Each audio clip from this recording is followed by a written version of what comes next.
I think definitely the move in FX has been very interesting because we've seen yields go back up higher. Even equities have tried to go back higher to pre-Trump levels, but the dollar has just been collapsing. Nothing gets the dollar to rally. Strong US data, hawkish Fed, tariff threats, geopolitical uncertainty rising. Nothing is, fueling any strength in the dollar. I think what this is indicating is probably a shift in global investor preferences. For the last 5 years, people have been long US assets. And interestingly, they have been long US assets unhedged because you could also, always rely on a very strong dollar return to get a nice boost to your portfolio. But that's not happening anymore. And from the data we have, we do see that investors are finally starting to change their hedging practices. They are now waking up to the fact that they cannot no longer rely on the dollar just coming back to its strong raging days, and they actually need to hedge that exposure.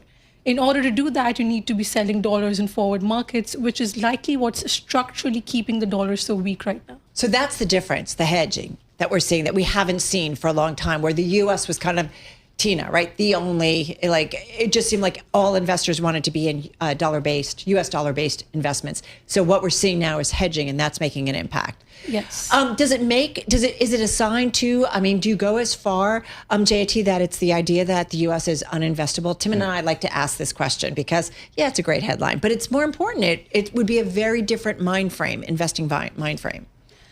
I think that's the one question that, we've been trying to answer. The gap the 30-year between Treasury auction just went well. Yes. So investors people still saw that as interested. investable. Yeah, exactly. So I would say the gap between the US and the rest of the world has been extremely wide for the last 5 years. I wouldn't say it has been completely bridged to zero, but the gap is definitely meaningfully shrinking enough from both sides. The US, thanks to its own policies, but the one silver lining from all of this is that it's actually forcing other countries to introspect. They're now looking at more fiscal spending domestically. They're actually also looking at cutting intra-regional trade, trade barriers. They're also talking amongst each other to, have stronger intra-regional trading relationships. So that all is actually making the rest of the world more investable. I wouldn't say that the US has completely, given up its crown position. But I would definitely say that a lot more investable places are now coming up to the surface where they had been very underground for the last 5 years. So is it, forgive me, Tim. Well, is it about them being underground and becoming above ground in recent years? Or is it about risks that investors see to the U.S. in your view? Great question. I think it's both coming together at the same time. And you could say the source is the same, right?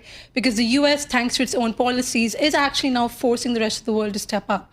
The European Union is taking a much more proactive approach to talks with Russia, Ukraine, something they have not done. Right. The world realizes they can no longer just, solely rely on the US for everything. And they are being forced to step up and actually do a lot more themselves. Well, just to push even further, and Tim knows I've asked this a lot coming off of Milken, which was back in May last month. But the whole idea and what we kept hearing from a lot of folks was that it's not the case of the U.S. being uninvestable. It's just that investors became overbalanced in their portfolio, overexposed, I should say, to U.S. dollar-based investments. And so now they're, reallocating and rebalancing. But it almost felt like, wait a minute, is that just an excuse to kind of cover the idea that people are turning away from the U.S. and not so comfortable with the U.S. and risk? And that's what. So tie that in also, if you would. So for the last 5 years, the US has been relying on the kindness of strangers because all the global portfolio managers and the savers of the world in Europe and Asia, they all had been piling money into the US. You had the chase for carry, you had the commodity shock where the US was energy independent, and you had an exceptionally strong and growing US. So all the three factors which were driving investment in global markets resided in the US with the US. So everything was a US investment. US equity investment has ballooned. In fact, foreigner investment holding of US equities as a share of market cap has also been going higher. That also actually led to a very strong and overvalued dollar. So the overvalued dollar went hand in hand with very strong portfolio investment into the US. And that's why both of them are being questioned at the same time.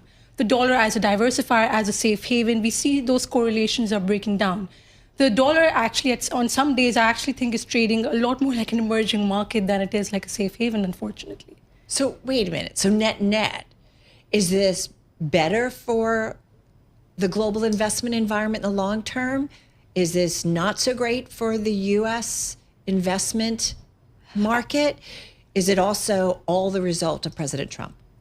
I think net, it's a healthy recalibration of markets. You know, like the last 5 years, we've all come to points where we're like, is U.S. markets, are they overvalued? Are they bubbled up? Are valuations expensive? I think this was a very healthy recalibration that was needed. For the last many years, most markets have been a pure dollar beta. What are U.S. rates doing? What are U.S. equities doing? What is the U.S. dollar doing?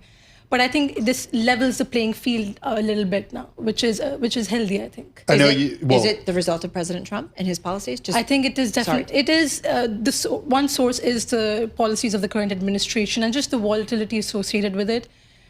The one interesting thing in all of this is that while the U.S. is trying to negotiate with 90 countries in 90 days, those other countries have only one country to negotiate with. So that is also one factor which is equating the U.S. with the rest of the world at this point. Just about 45 seconds left. I know emerging markets and FX is what you focus on. Is Bitcoin on your radar at all in that context?